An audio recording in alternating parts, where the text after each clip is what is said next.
नमस्कार शिक्षक साथियों. Today we are going to know about how we are going to teach the chapter 3 of English class 1, A Cat in Trouble. Let us discuss about how teachers are going to deal this. English is a new language for our young learners. Since their daily communication happens mostly in local or regional languages, our first goal is to connect English learning with their surroundings and experiences. Lesson 3, A Cat in Trouble, is a simple story that helps children learn through pictures, actions, and familiar situations. Through this story, we will build listening, speaking, vocabulary, sequencing, taste recognition, and writing readiness.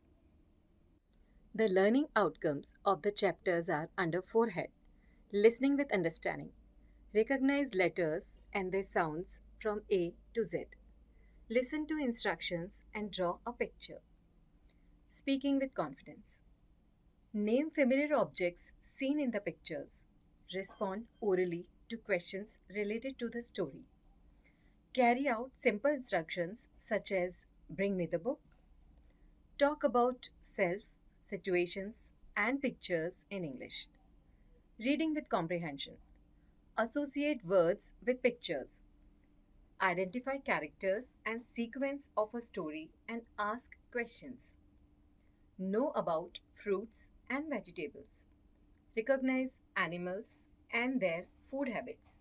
And the last learning outcome is writing. Listen to instructions and draw a picture. Write simple words like cat, pot, sun, tin, etc. इस पाठ को हम 6 दिन में पढ़ा सकते हैं. पहले दिन की गतिविधि: बच्चों को कहानी के चित्र दिखाएं, पूछें what is happening, what is the cat doing. कहानी पढ़ें और नए शब्द बताएं जैसे cat, pot, milk etcetera.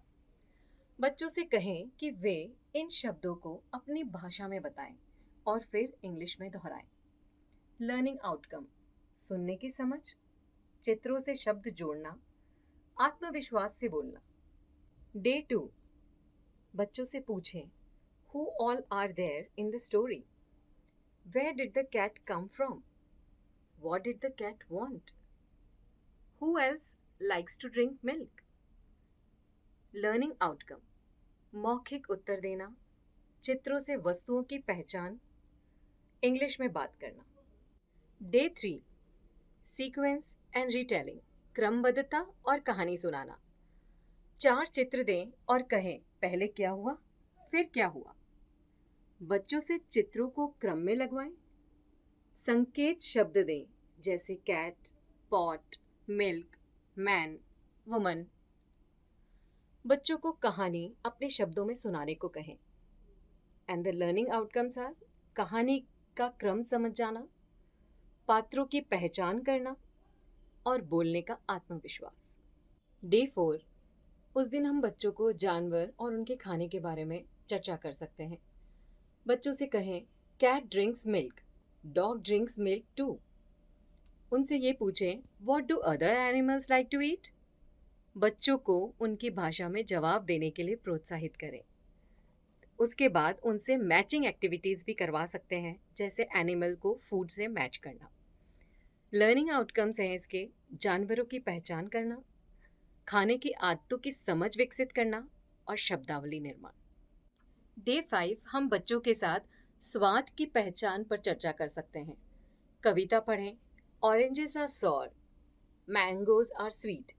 Sweet और सॉर का मतलब समझाएं और उनसे पूछें what do you like to eat, how does it taste. और इनमें एक एक्टिविटी करवाई जा सकती है जैसे एक मीठा और एक खट्टा फल बनवाएं, फलों को सर्कल करें, सब्जियों को अंडरलाइन करें. ऐसी गतिविधियां बच्चों के साथ करवाई जा सकती हैं.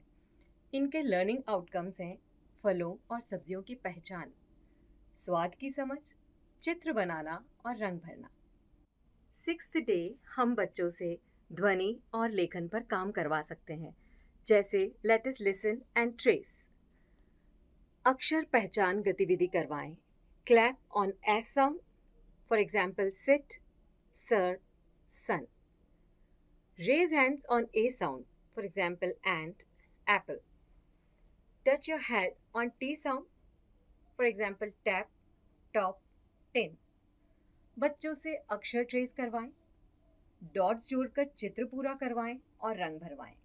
इनके लर्निंग आउटकम्स हैं अक्षर और ध्वनि की पहचान, सरल शब्द लिखना, हाथों का नियंत्रण और लेखन की तैयारी। चलिए कुछ क्लोजिंग टिप्स जान लेते हैं। जैसे बच्चों से पूरी कहानी का दोहरान करवाएं, मुख्य शब्दों का भी दोहरान करवाएं, बच्चों को बोलने, सुनने और चित्र बनाने के लिए प्रोत्साहित करें। इंग्लिश शब्दों को खेल खेल में सिखाएं, बच्चों की भाषा का सम्मान करें और इंग्लिश से सीधे सीधे जोड़ें। धन्यवाद।